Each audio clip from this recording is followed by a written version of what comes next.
What you're about to see are the events that led to one fatality on the Mack Lake Fire on May 5, 1980. The Mack Lake Fire burned on the Mio Ranger District of the Huron-Manistee National Forest, located in the lower peninsula of Michigan. The fire was an escaped prescribed burn that spread over 20,000 acres in 6 hours. In addition to the firefighter fatality, 44 homes were destroyed. Much of this area is dominated by jack pine. Live fuel moisture in jack pine is a contributing factor to most of the large fires that have occurred in Michigan. Live fuel moistures drop in early May as the jack pines concentrate all available moisture into the new growth. This new growth is covered with a waxy coating that is very flammable. Live fuel moistures on the day of the fire were estimated to be about 105%, which is low enough to sustain a crown fire. The topography in the area of the fire is comprised of gently rolling hills.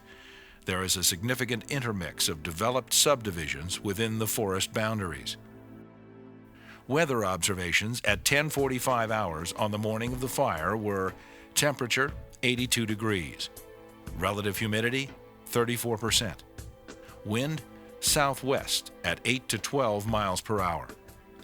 In the forest-wide morning fire weather forecast, a cold front passage was predicted for that afternoon at about 1500. This incident began as the Crane Lake prescribed burn, which was intended to reduce logging slash and regenerate a new jack pine stand for wildlife habitat. Prior to the ignition of the burn, wind and relative humidity factors were outside of prescription. Several of the resources identified in the burn plan were not on site, and no spot weather forecast was requested. However, pressure to accomplish district reforestation targets swayed the decision to go ahead with the burn. The plan was to start the burn at about 0900 and have the 70-acre unit completely burned by 1200. Then some of the personnel on the burn could be moved into standby status to cover the higher fire dangers that would accompany the cold front passage that afternoon. The district had been stripped of any contingency resources because a number of red-carded individuals were in a training session that day. Although slash burning had been conducted in jack pine for many years on the forest, several of the individuals on this burn were new firefighters that had limited experience with jack pine fuels and the equipment they were operating. At 10:26 hours, the Crane Lake prescribed burn was ignited at the south end of the unit. By 11:15, 3 spot fires had developed in grass fuels along the southeast side of the burn. They were quickly suppressed by the Mio District tractor plow and the District 1,000-gallon engine. As ignition continued, 3 more spot fires occurred in the grass fuels. These were also suppressed by the tractor plow and engine. At 12:06, a 7th spot fire occurred in an area of mature timber located between the burn unit and Highway 33. This area was a green strip left for aesthetic purposes. At this time, ignition operations were shut down and the fire crews went into a suppression mode. The tractor plow began to build line east, followed by the engine, trying to tie the escape back into Highway 33. Here you can see where the actual plow line was put in. The tractor plow operator was a second-year firefighter and in his first year as a tractor plow operator. The engine was a new piece of equipment, and the operators were new forester trainees who were not experienced with using the equipment. You're looking south down Highway 33. The burn unit is on the right. At 12:15, the fire spotted across Highway 33. The wind had shifted to west and increased to 20 miles per hour as the cold front approached the area sooner than was expected. A sharp drop in relative humidity accompanied the frontal wind shift.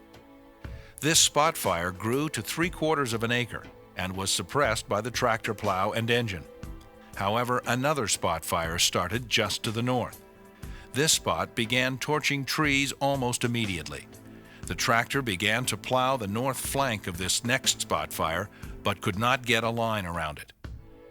Radio traffic during this time described the fire behavior as heavy rolling black smoke. It's highly probable that the fire had developed into a full crown fire by this time, moving east from Highway 33. As the situation escalated, the radio became flooded with traffic. All fire and district radio traffic transmissions were on the same channel. Additionally, no aerial detection plane was available. This left the inexperienced tractor operator and engine crew isolated, without effective communication. All the actions of the tractor plow unit and engine crew from this point on were initiated without the benefit of instructions from an experienced supervisor. This was also about the time that personnel on the fire realized they could no longer stop the forward spread of the fire they had lit, and that it was headed for heavily developed areas around Mack Lake to the east. The tractor plow and engine again re-engaged the fire at approximately 12:30. They attempted a direct flanking attack north of a power line right-of-way in a stand of young, dense jack pine. The engine was following the dozer, spraying water in an attempt to keep fire out of the tree crowns. The fire was intense enough that the tractor plow could not work directly on the fire edge, so it was decided that the engine would work in front to cool the flames and allow the tractor to plow the line with less heat impact. The engine moved ahead of the tractor, crashing through the jack pine thicket. This is the plow line they were working at that time. Spot fires continued to develop behind the tractor plow, and the operator began to concentrate on catching the spots behind him. Within minutes, the fire intensity forced the engine to abandon suppression efforts, and they made a desperate run to the east and then north. There was no communication between the tractor and the engine regarding this action. The engine and crew escaped without harm. It should be noted that there were no other suppression resources working the control lines behind the tractor and engine.